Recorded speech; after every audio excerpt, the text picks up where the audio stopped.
welcome to my channel, The Love Tita Heart, the channel for the non-stop followers of Alden and Maine, who will serve as voice for those who cannot express their feelings for Alden. Kamusta po kayo mga ka-non-stop? Good day po sa inyong lahat. Bago po tayo tumungo sa kaganapan kay Alden and Maine, please subscribe and hit the notification bell para ma-notify po kayo sa mga bagong video na i-upload ko. Salamat po! Happy Heart mga ka-Alda! Balikan lang natin ang last week achievement ni Pambansang Bay, Asia's multimedia superstar and phenomenal box office king, Alden Richards sa Davao.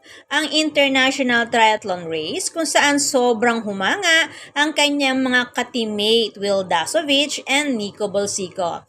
Especially Nico Bolsico na umamin sa umpisa na in-underestimate niya ang kakayahan ni Richard Jr. sa kadahilan ng less than 2 months lang ang nalalabi para mag-training si Alden Richards. Sa pag-amin nga ni Nico Bolsico sa interviewer, I even asked Coach Al, can he go sub 3 in less than 2 months? Ang tanong ni Nico sa kanilang coach. Kakayanin daw ba ni Alden ang 3 oras na pagbabike sa kulang na 2 buwan lamang na pag-iensayo? But everything is started to change.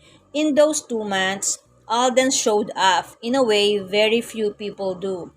Straight from taping to training, from the airport to the track. No sleep, no excuses, no shortcuts, just work. Ganito katindi ang determinasyon ni Richard Jr. Si Richard Jr. na kapag may ginusto, ginagawa niya ng paraan. Sabi nga ni RJ kay May noon, kapag ginusto may paraan. Kaya kahit nasaan ka pupuntahan kita Maine, ang sabi ni Richard Jr. kay Nico Maine. Kaya naman kahit may duda ang ka-teammate ni Alden sa kanya, dahil sa sobrang busy nito at marami siyang trabaho, ibinigay ni Richard Jr. ang lahat ng kanyang makakaya. Kaya naman ang sabi ng kanyang mga ka-teammate, Will and Nico, we initially doubted him but flew our expectations and gave it his all, nothing left in the tank. Hindi nila akalain na kakayanin pala talaga ni Richard Jr. Sabi nga nila, Alden focused on Richard, our wild card and expectedly secret weapon. He had the most difficult and longest task of 90 km. He battled the winds, greeted fans passing by him, and grinded out his ride in under 3 hours under the scorching heat. Biruin mo yon, si Richard Jr. ang may pinakamahabang oras at mahirap na task sa kanilang tatlo. Sinuong ang hangin at nakakapasong init at nagawa pang batiin ang mga fans na kanyang nadadaanan but still completed and achieved ni Tisoy ang kanyang parte. Kaya pag-amin nga ni Nico Bolsico, well, I was wrong. Kaya naman humingi ng apology si Nico sa pag-underestimate niya kay Alden. Sabi nga ni Nico, on race day, I was waiting at the runner's tent, ready for the final leg. When Alden came in from the bike, I didn't see the same person anymore. I saw someone who had emptied the tank completely. Someone who had given everything. Biruin mo, ubos lakas ang ibinigay ni Tisoy na siyang nakita ni Nico. Sabi nga niya, he finished the bike in under 3 hours. And with his last ounce of energy, he handed me the chip. But it wasn't just a hand-off. He fast something else. Energy, intensity, and purpose. Biruin mo yon, hindi pa natapos or naubos ang 3 hours na nakarating na si Alden kung saan naghihintay si Nico para ipasa sa kanya ang chip. Pero pag amin ni Nico, nasa natitirang konting lakas ni Richard Jr., hindi lang ang pag-abot ng chip ang ipinasa sa kanya ni Richard Jr., kundi ang lakas, ang tindi ng pagnanais at ang dahilan kung bakit sila nasa laban na yon.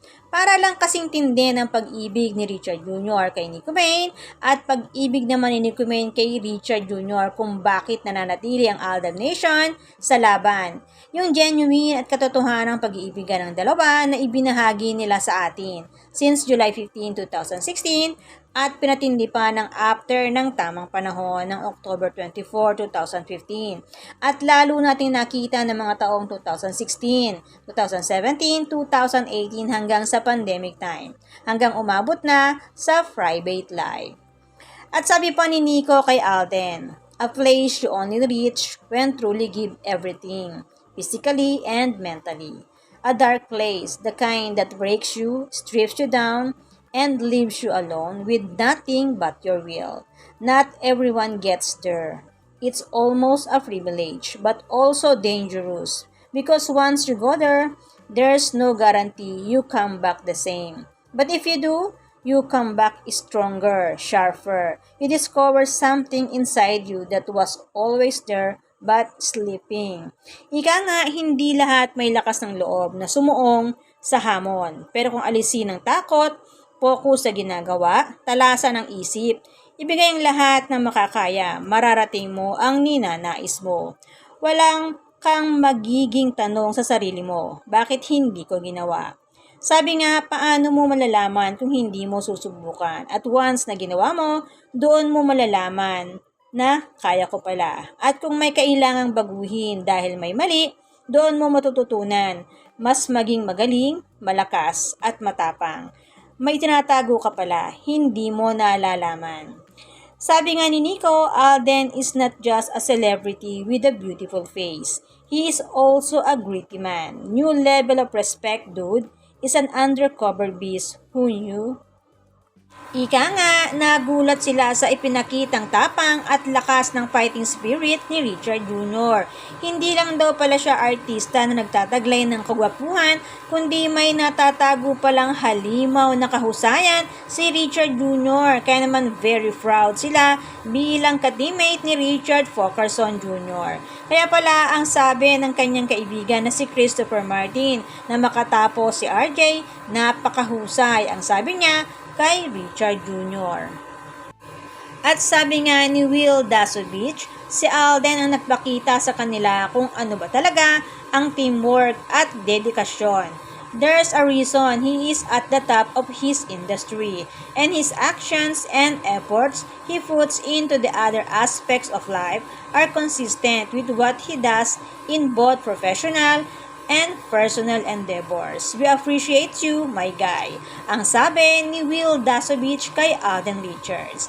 Hindi lang fans ang pinahanga ni Tisoy, kundi ang kanyang mga ka-teammate, Will and Nico. For sure, very proud na naman ang Fockerson Senior Family and Fockerson Junior Family, especially si Mengay, ang kanyang maalaga at maarugang misis. Confirm nga ng ating ka-admin na lalong sumisidhi ang pag-iibigan ng mag-asawang Mengay and Tisoy. At sa lumalaking pamilya, isang bagong sasakyan muli ang binili ni Tisoy sa BYD Cars. Isang malaki at magandang sasakyan para sa mga anak na parami. Ilan na nga kaya ang anak ng mag-asawang Mengay and Tisoy? Nadagdagan na kaya yung 4? Hintayin natin ang confirmation mga ka-Aldab. Samantala, iba't ibang reaksyon ang natanggap sa balitang hiwalayan ni Panot and Clooney. May natawa, may natuwa, at may nagpasalamat. Pero ano nga ba talaga ang layunin ng balitang ito? Ito na kaya ang paraan para tapusin nila ang sarswela? Sa bagay, kahit anong gawin nila, lalong yumayaman sila Mengay and Tisoy. Bilyonaryo na nga ang Fockerson Jr. Family. At lalong dumadami ang mga anak nila. At higit sa lahat, lalong tumitindi at sumisidhi ang pag-iibigan nila Richard Jr. and Mrs. Nicomane Fockerson. At ang matibay na fandom ng Aldab Nation and true-blooded Aldab Nation ay nananatiling nakatayo, hindi sumusuko sa laban dahil alam ang katotohanan. Sabi nga ni Richard Jr. kay Maine, huwag nating pabayaan ang mga naniniwala sa atin. Sinabi niya yan sa harap ni Maine at sa harap ng buong madla na nanonood sa mga oras na yon. Natatandaan niyo po ba? Tandaan po natin mga ka-Aldab, mahal po nila Mengay and Tisoy ang fandom ng Aldab Nation and true-blooded Aldab Nation. Kung may nagawa man sila na nakasakit sa atin, gawa yon ng mga sarsuelista. Tandaan po natin na biktima rin lang ang mag-asawa. Dahil sa panahon naman na malaya sila, ibinahagi naman nila sa atin ang katotohanan sa kanilang relasyon bilang mag-asawang tunay. Kaya naman wait lang po tayo sa God's perfect plan. Kaya naman, good vibes lang po tayo magka-non-stop. Salamat po sa lahat ng nag-comments at sa lahat po ng buong pusong nagmamahal at sumusuporta kay Alden and Maine. Salamat po sa lahat ng subscribers. Shout out po sa inyong lahat. Thanks and God bless everyone! Salamat po sa lahat ng nag-comment. Shout out po sa inyong lahat. Sorry po, hindi ko na po kayo iisa-isahin. Sobrang dami po ninyo. Patunay lamang po ito na talagang lumalakas lalo at sumisigla ang buong fandom sa ganitong pagkakataon. Salamat po sa inyong lahat. Aldab lang ang malakas. Hangad ko po ang magandang kalusugan para po sa inyong lahat. Salamat po Aldab Nation and True-Blooded Aldab Nation. Thanks, stay safe, and God bless everyone!